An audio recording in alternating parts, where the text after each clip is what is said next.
welcome again to the Persuasion Lab podcast. I'm your host, Moeed Amin, and the goal for this podcast is really to help elevate the noble profession of sales and persuasion as a whole.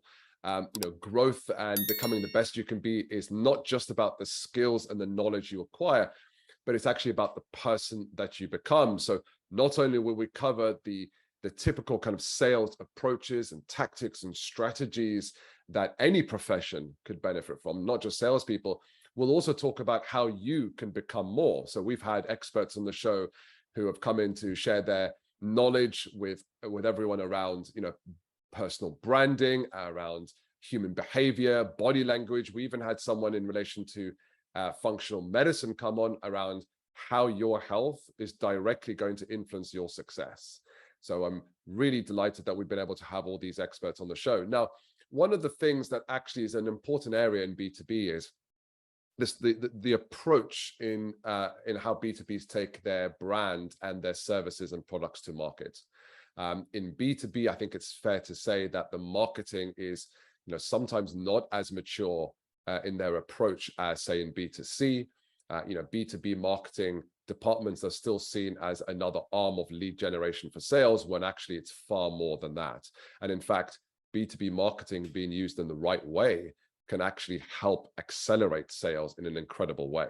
And that's why I'm excited to have our guest today on the show. He is the CEO and co-founder of Foxy Nerds. Now, he basically helps B2B businesses, brands, and the B2B professionals, really kind of become thought leaders and raise their brand through new media. And what I mean by new media are things like podcasts. He's a serial entrepreneur, and he started his first business when he was in college. So I'm delighted to have him on the show to discuss, how B2B professionals and brands can better stand out from, this incredibly crowded world. So please help me welcome Mr. Frederic Bruneau. Frederic, welcome to the show. Thanks a lot.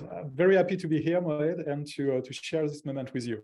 Really excited for what we have to share with our viewers and listeners, because this is a really important topic. In fact, most B2B companies are taking very conventional approaches that everyone else is doing. And actually there's, they're missing a lot of valuable approaches when it comes to their brand, but also to help elevate their sales as well through new channels and new mediums. So why don't we start with the pretty important question, which is, what is B2B influencing and why is it so important? So for the first one is a tough one. So B2B influencing, in fact, is about building brand value and strong relationship with your audience, customers, and employee, really based on authenticity and trust. Why it's important? Let me just give you two figures to illustrate that. Today, B2B buyers spend only 16% of the time with solutions sellers. In other words, when you have the opportunity to speak of one of your customers, you have few chance to convince them. And the other one is about trust.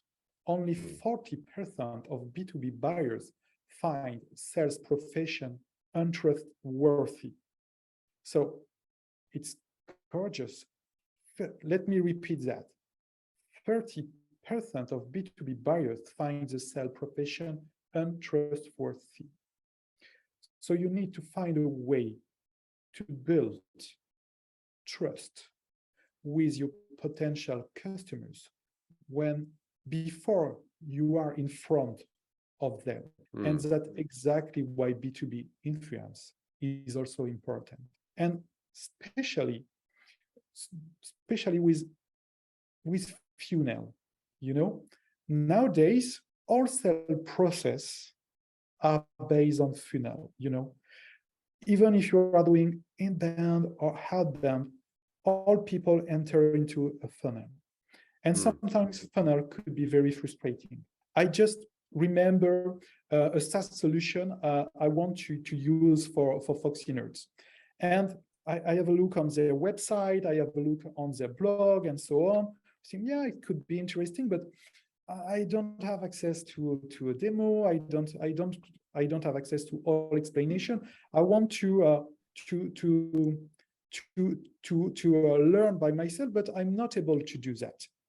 And so I ask for a demo, and I've got a first meeting with an SDR. And at the end of the meeting of the SDR, I just say, what I've got this meeting at the end? It's just a qualification meeting to allow me to speak to everybody else. And as a buyer, I'm very frustrated with that. And if you are using influence process, you share a lot with people. You share about the way you are solving problem for them before entering into a more intimate relationship with your potential customers, you know? So it's completely changed the way you create your acquisition funnel. And you create great content. People have a strong relationship with you. They are in trust with you, and they are not bored about qualification meeting. And at the end, they want to buy your product. So you can gain a lot of time. You can have a higher conversion rate, and have a good brand return.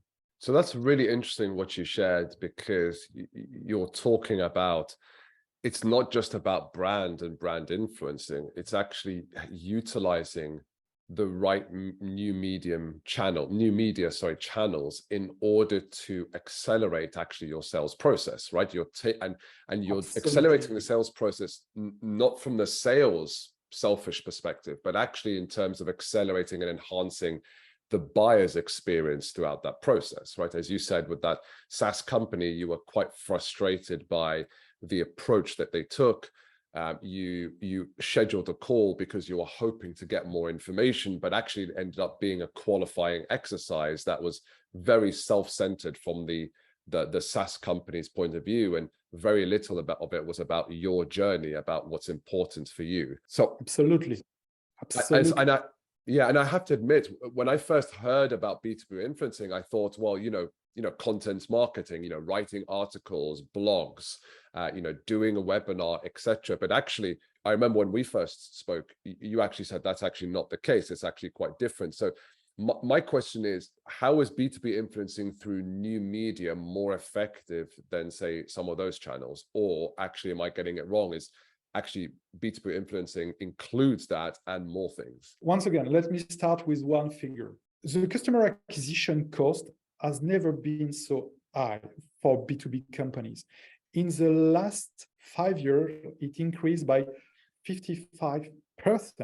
55%, Noel, because pricing of advertising has never been so high. Now the cost of creating content has never been so high. So the conversion of your emailing or your webinar are very, very low. So you have to find new cost-effective way to enter into contact and create relationship with your customers. And this is at that point that B2B influence starts. And what B2B influence is not is traditional social selling you've got on LinkedIn. Let me just give you an example. We are all bored about LinkedIn, the most LinkedIn message we've got, for one reason. People don't care about me. People just want to sell me a solution. And you spend a lot of money on this acquisition channel for no reason.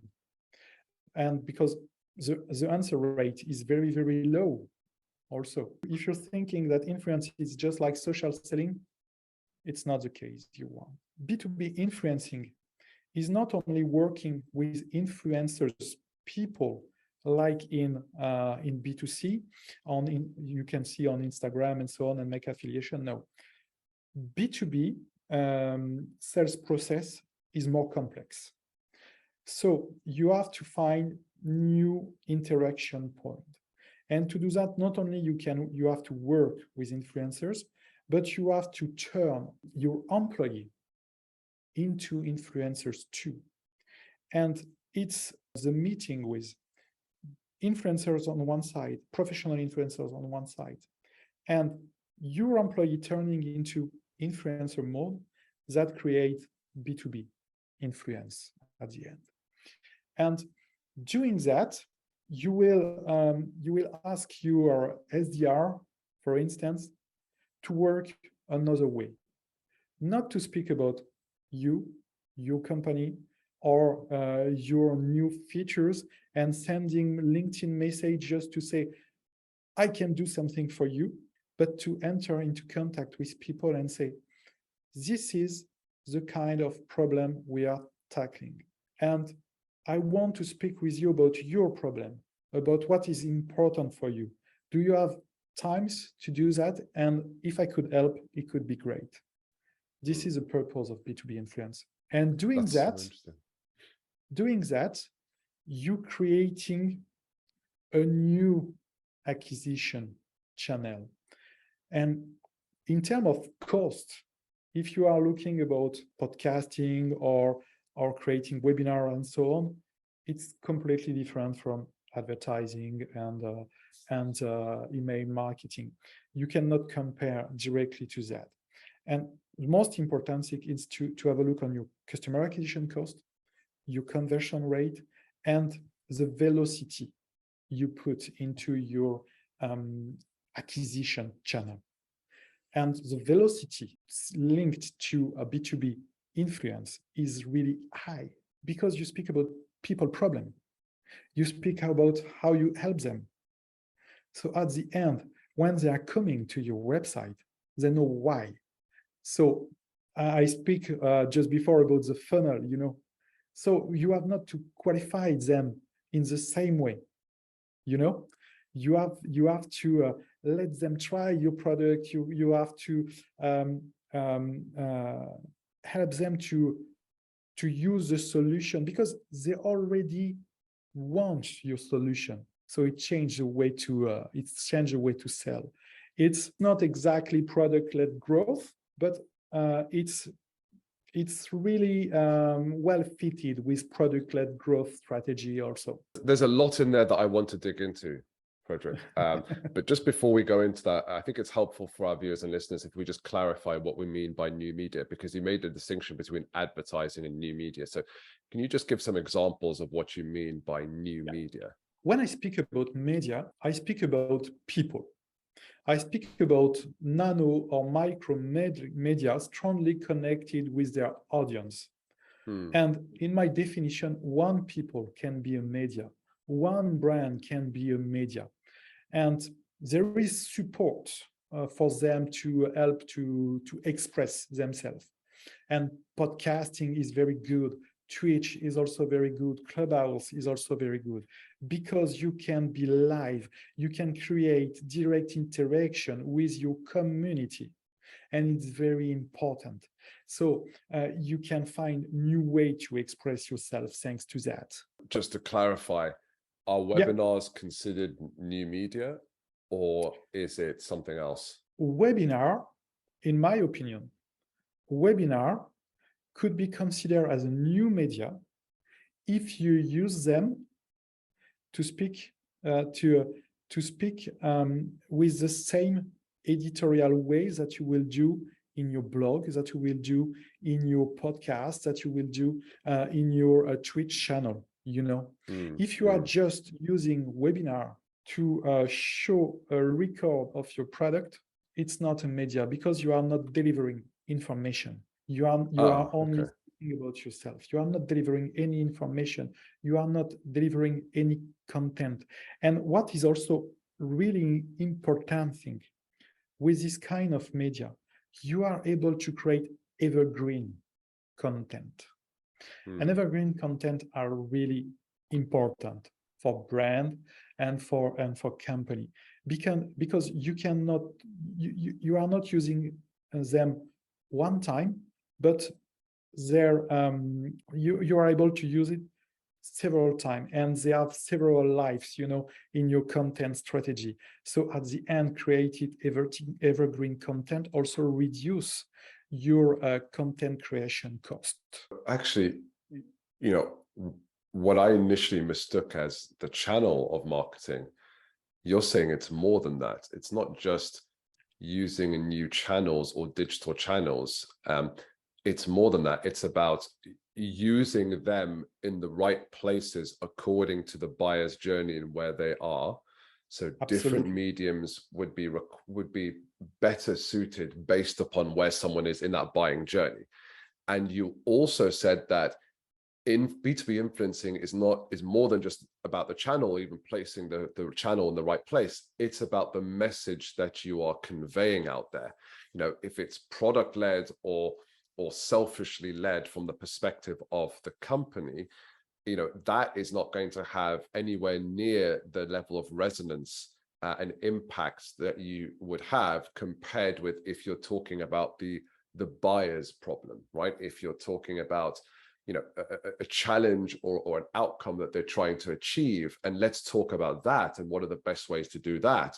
And by doing so in a productive and powerful way, that will lead the buyer to want to explore what you have to offer, because you're helping them deal with the problem rather than just peddling your services. So what I mistook from new media, from what you described as just the channel, and even where you place that channel at what point in the buyer's journey, you're talking about the whole ecosystem of B2B influencing. And what I thought you said was very interesting was actually, because when we talk about webinars and articles and blogs, a lot of those channels or content strategies, they are conducted from the perspective of the brand or the company as a whole. But actually what you just said earlier on was, how do you create micro influencers amongst your actual employees? So it's not just from a brand perspective, but your employees themselves become influencers, and that in turn also elevates your brand. Can you talk a bit more about that? Because I thought that was very, very interesting. Just before, I want to add something about blog, you know, and about content on blog. Today, if you have a look on SaaS company, a lot of them have blog. And if you just have a look on their content in details, you will see that it's just the same that their competitors. It's the same that other SaaS company in their ecosystem. So at the end, you want to create content to help people better know you, but you are using the same kind of content that all your competitors. Doing that, how you can create a relationship with your potential customers? It's impossible. It's impossible. Because you are all the same, working on B2B influence. And especially if you turn your employee into influencers, you will create new kind of content. And as I mentioned, evergreen content that could be very specific to you, because you are not just a brand among others, but you will be people that strongly believe in the brand they are working in and are able to explain why this brand is so important. Working closely with your employee and let them talk about what is important for them is really helping creating your brand more globally. And your differentiation with your competitors will never be so high, because your customer is able to see people and to see how people speak about the brand and to understand your product and so on. Just have a short example, and it's not specifically B2B example like Confess, but I think this example could speak to a lot of people. Have you looked at the launch of the new iPhone? Yes. Yes, and Apple created a video to explain all the new iPhone. And in terms of communication, it's really interesting, because a few years ago, they have Steve Jobs that is on the show and explain every details of the product.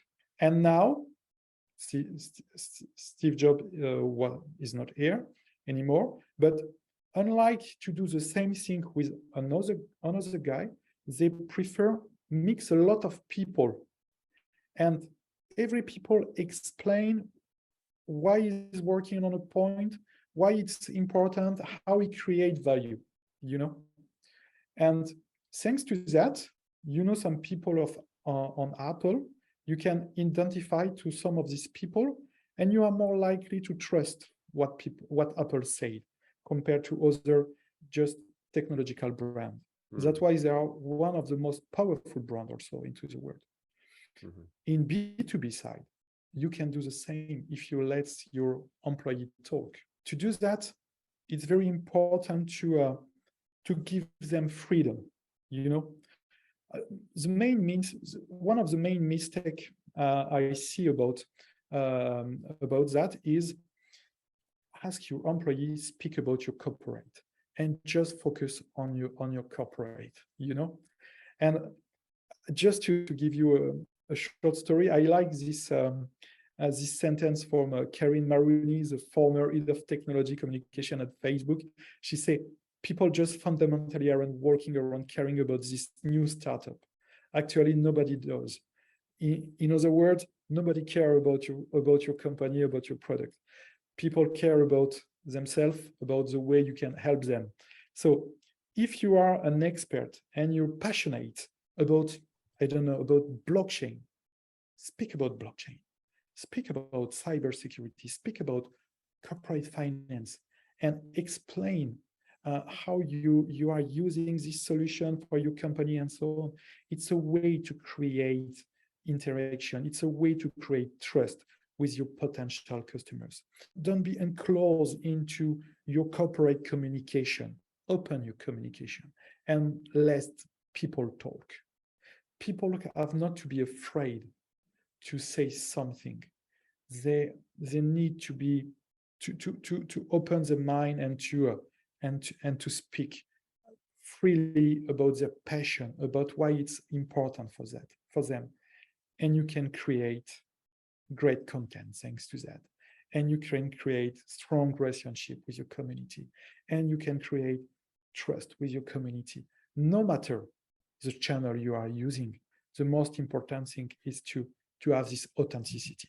What you're describing are the very things that I talk about very regularly on the show and even on other shows that I'm invited on, which is, there's the theory of psychological egoism, where, we really make decisions based upon ultimately what interests us, right? And what interests us are really two main things, which is moving towards something desirable and moving away from something that can cause us pain. If someone can help us do that faster and better, then we will become interested.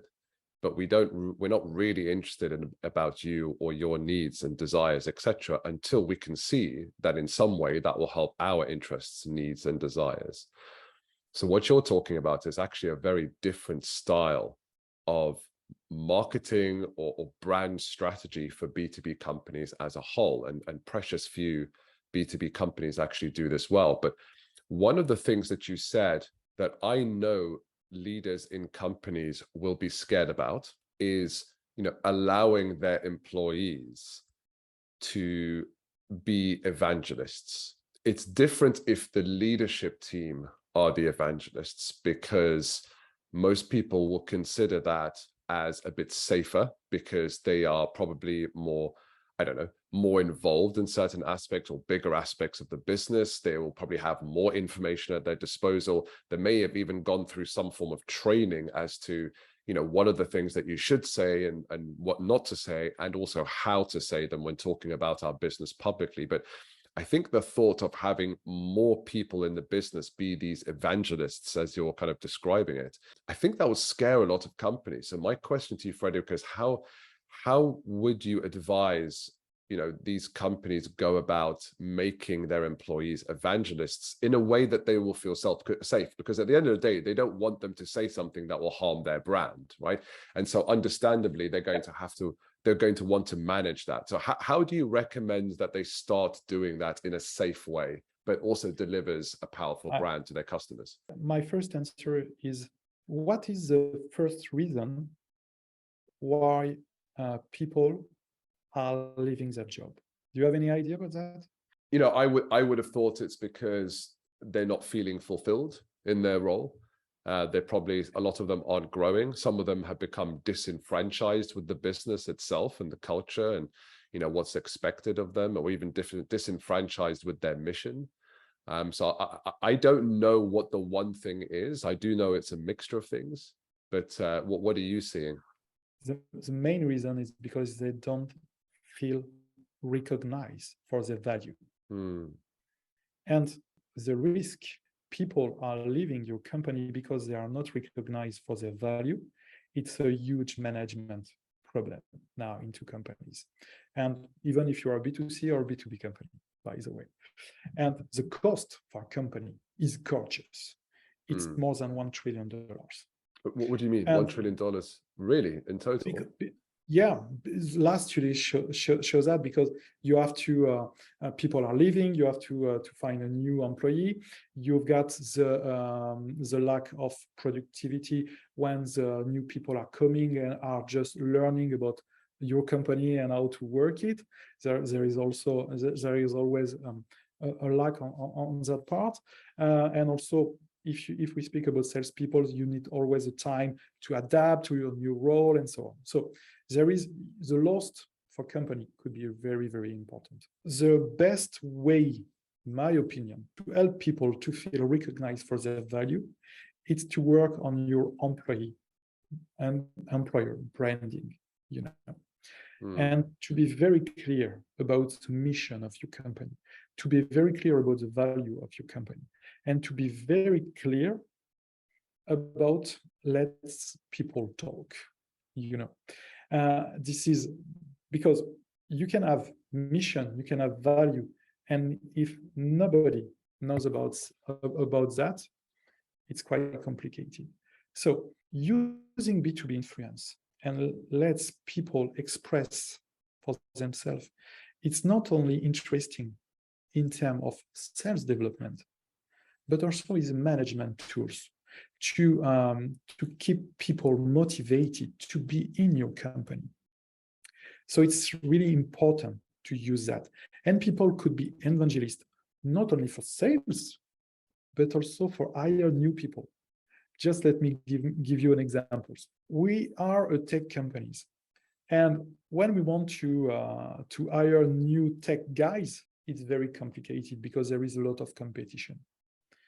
And you can have all the perks you want. At the end, you have the same perks as your competitors. So how can you differentiate, and how can you find a way to be more attractive to people? You can have the leadership that I explained, that you are a wonderful company to work with. Do you trust him? Not sure. But you could also have your fellow developers working into the company that explain how the company is managed, how people are working into the company. And if they are doing that, and you are a developer, you feel more comfortable working with this company. You feel very comfortable to join the company. So you can use people to evangelize what you are doing, not only as an acquisition channel, but also on the management tools. It's very, very important to do that. So yeah, definitely the cost is very high if you are not doing that. There is a risk, but there is another risk at the other end, and the other risk is more important. So to be very comfortable, you have to work on your employer branding first, to be very clear about your mission, to be very clear about your value, to be very clear about the value you are creating for your customers, but also inside, into the company. And be sure it's not bullshit marketing, but it's their real values that people can see every day. And if they are doing that, they are really, really comfortable to speak about your company. They are really comfortable to explain why you are great, why you are different, why you are making great things. So you can give them freedom. but works on your brand, not only from the outside, but also from the inside of your company. It's really important. So that's really interesting. I see the value, right? I understand that value, and there's nothing more powerful than having more people say great things about your brand in the right way. And rather than just asking your clients to do so, rather than just using advertising, why not utilize the very people in your workforce who theoretically and hopefully are passionate about what you're doing? And they're not just talking about this from the client's perspective, as you say, but it's the whole employee value proposition. Because at the end of the day, I don't want to use the term the war on talent because it sounds stronger than what it is. But right now, there is a battle for talent, for good quality talent. Yeah. And what you say makes sense, because over and above salary and incentives and bonuses, what else are you offering the people in your business for them to feel proud about working in your company, for them to actually be loyal to what you're saying in the business? And I think you're right. Most people want to be recognized for the value that they bring, and they also want to contribute to that value as well in a meaningful way. And I suppose new media is that way to do so. So it sounds like what you're saying as well is, get clear on your mission and vision and values for the business. Start with that, because if they embody that in the right way, then you've given them a framework or a structure in which to say things that actually say the right things about the business, something that everyone's talking about. But it also sounds like you're saying marketing teams, or at least the founders, if they don't have a big marketing team, they need to arm their employees with what are the things that we're proud about in our business.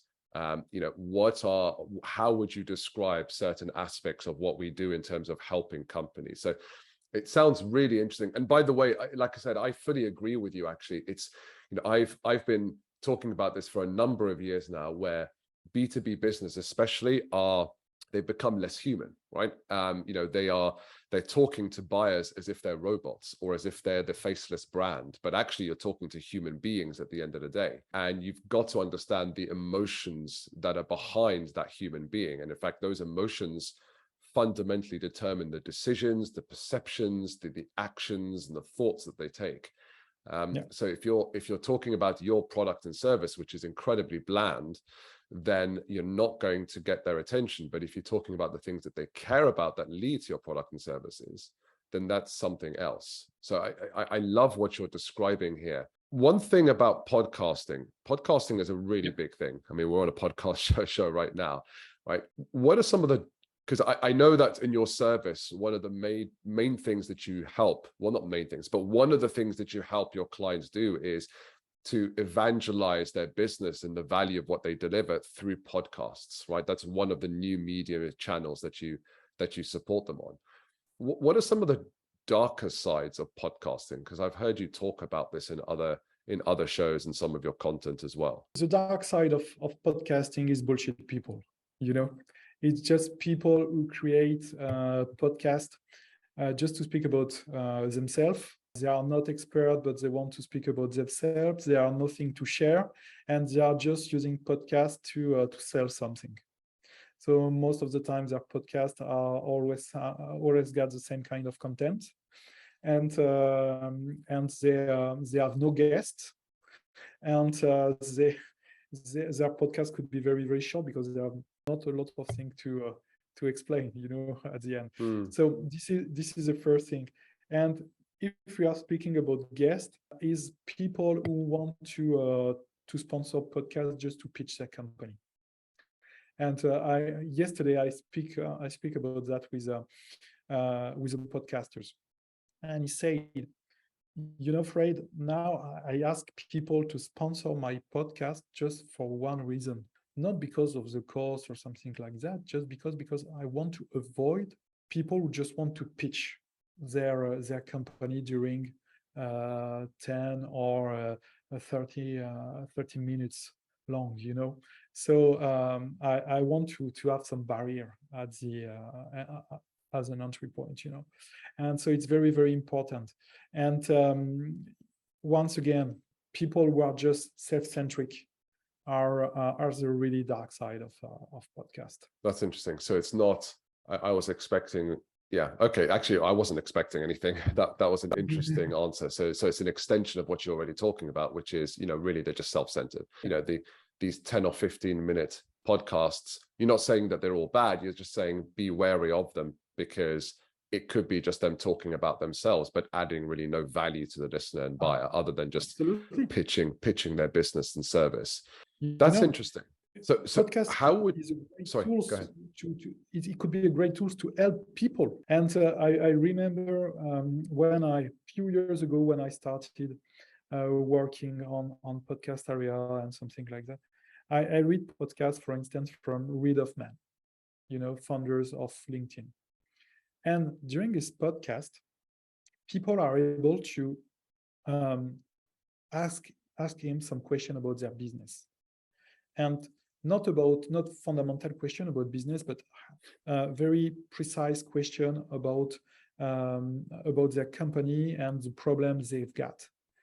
And Reid Hoffman select some question and takes the time to answer during the podcast. And so he really helped people to do that. Yeah, you can imagine that he has a lot of story to share about LinkedIn, about his entrepreneur journey, but no, he focused on how he can help people. That's really important. I am in complete agreement. In fact, that there are a few others that do that. I myself do that, not through podcasts, but through other mediums. But Tom Bilyeu, for example, on his Impact Theory podcast, he has millions of followers. I mean, he does exactly that. He has certain episodes that are dedicated to answering questions from viewers and listeners about specific topics, and he shares. And I actually find those very valuable, in fact, more so sometimes than the guests that he gets on the show, although he has some incredibly interesting guests. So that's really interesting that you described that. So the other question that came to mind about podcasts is I can't remember, I think you've done some analysis of this actually. One of the aspects of what you provide is you've analyzed millions upon millions of podcast episodes and shows to kind of look at, what makes the structure of a podcast successful, right, in terms of talk times and things like that.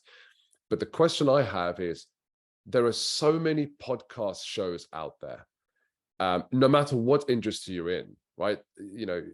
There are just so many for you to choose from. So how should, these brands, these employees of these brands, or even the marketing departments of these companies, how should they go about finding the right show for them and for them to actually go on to and share their story? What's your advice there? But first of all, I want just to say, depending on your industry, sometimes you have a very poor liquidity on podcast. What do you mean by that? You've got a very small amount of podcast for your right. Industry area. It could also happen. So podcast is made, sometimes it's not for everybody, but it could be a great opportunity for you as a brand to create your own and to use this space to be in touch with people. So it's also an opportunity in this case. But if you want to, you say, okay, I'm a fintech, I'm a legal tech, I'm a blockchain company, and I want to be into podcast. For sure, there is a lot of opportunity to be in. Most important thing to find the right one is not to think about your industry. For instance, if I'm a MarTech company,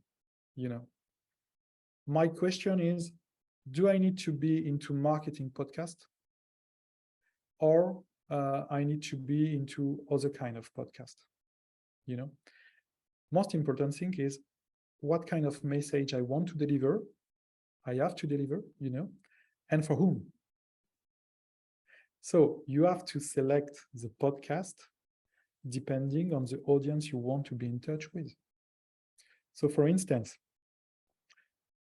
if I want to speak about Foxy Notes, how we can change acquisition channel for SaaS company and developing new kind of acquisition channel, I could be into an advertising podcast, not sure, but I could be also in a podcast dedicated to SaaS people and helping them to develop their SaaS company could be a great fit, you know.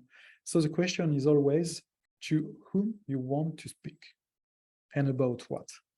And using these two first questions, you can have a beginning of answer about in which kind of podcast you could be in.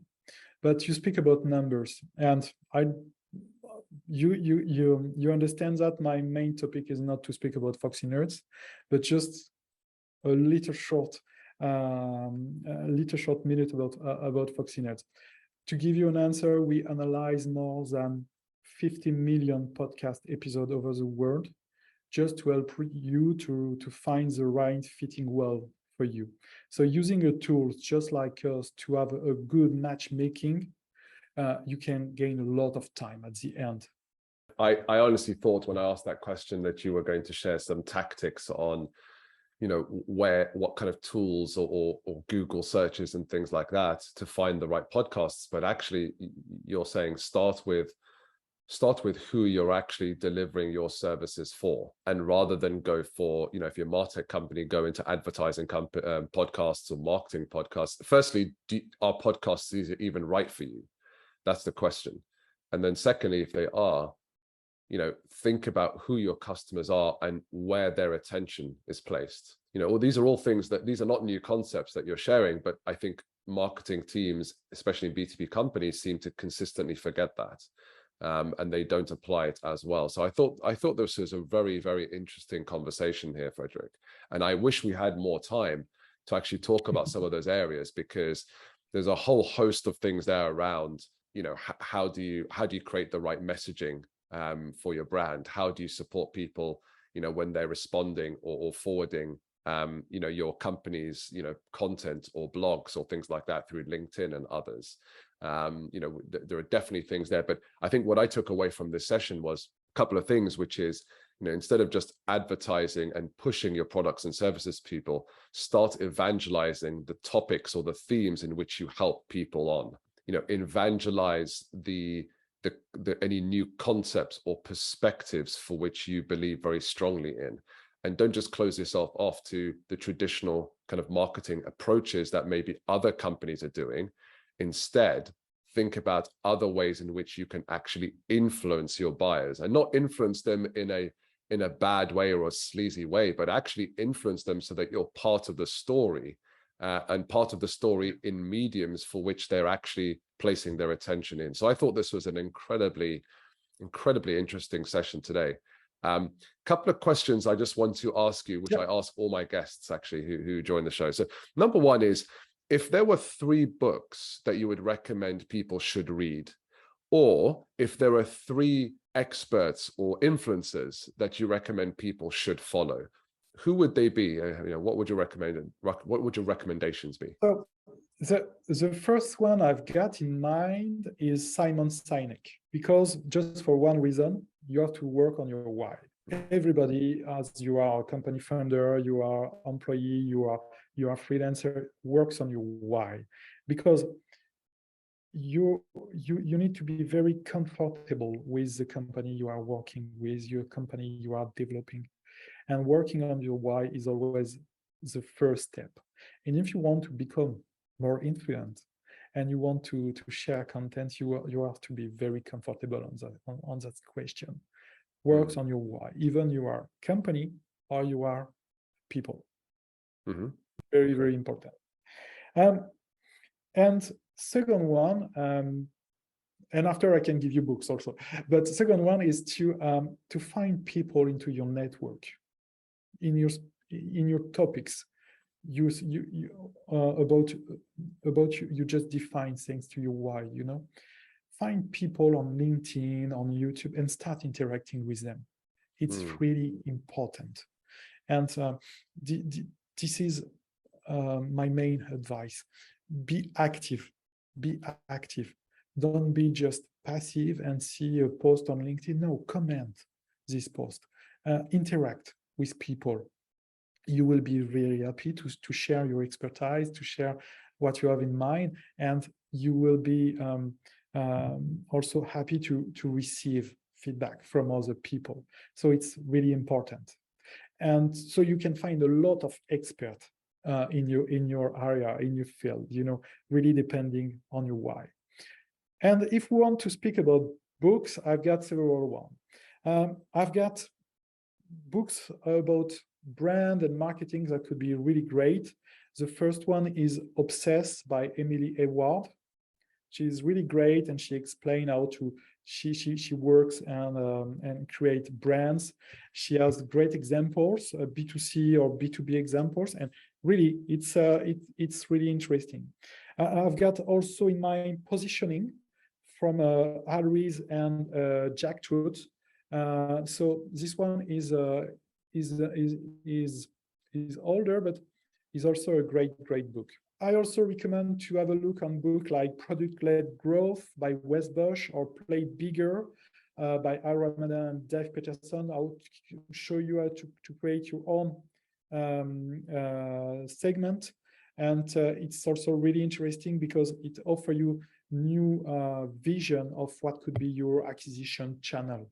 So I always say, don't be focused on what your competitors do. Find your way to be comfortable in your acquisition channel. It's not because, I remember in communication area, a few years ago when a social network are booming, were booming, if you were not on Facebook, it was not good. No matter if you have no community on Facebook, So Play Bigger, Product-Led Growth by Wes Bush could be really great books. And if some of our audience are startuppers and company funders, I highly recommend another book. It's The Great CEO Within by Matt Mochary. He works with great company funders since long years now, and he advised them. And in his book is really a playbook for CEO and for tech companies CEO. So it's a really nice one to read. Yeah, there's some good recommendations there. Some of them I've heard of, some of them I haven't. The Great CEO Within. Sorry, I haven't actually heard of that book, so I think that's one that I will add to my list. So that was some good recommendations there. Frederic, how can our viewers and listeners learn more about you and Foxy Nerds and get in contact with you? To be in contact with us and with me, you can contact me on LinkedIn very easily, and we or by mail. I think, Moed, you can share my mail with people with great pleasure. So it's very easy to enter into contact with me. On our website, you could also ask more about what we are doing at Foxy Nerds, for sure.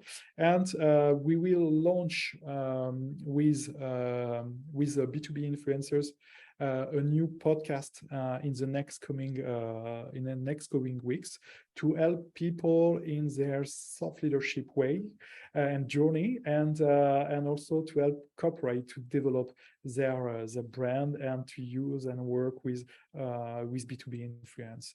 So keep in touch on that point, and it will be launched very, very soon. With your permission, I just want to add some words. I think 1 year ago now, a very smart guy you well know told me something, and I want to share it with your audience. And it says, to know something and not to be known, it's just like not to know. And I have to confess that the smart guy, Moed, is you. So thanks a lot.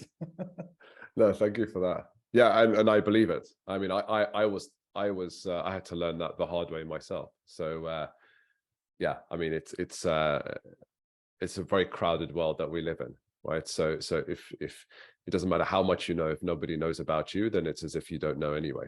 So yeah, I mean, you've created the right summary for this discussion in this episode that I was going to share, but you've actually done so more eloquently than I could have. Thank you, Frederic, for coming on the show. As I said, this was really interesting. I learned a lot. And if anyone watching or listening to the show, if you are interested by any of the concepts and the themes and the advice given on the show, do please get in contact with me, and I can help you with some of that and connect you with the right individuals. If you are interested in how you can actually improve your sales, messaging, persuasion, and if you want to learn about the science, particularly the neuroscience and psychology behind, what is it that makes buyers buy? How and why do they make decisions? Then do please contact me. Contact details are in the show notes again, and we can talk about some of our programs and help you and your business actually take that edge over your competition and achieve the capital gains that you would like to in your business. So until the next episode, thank you, everyone. We'll see you shortly.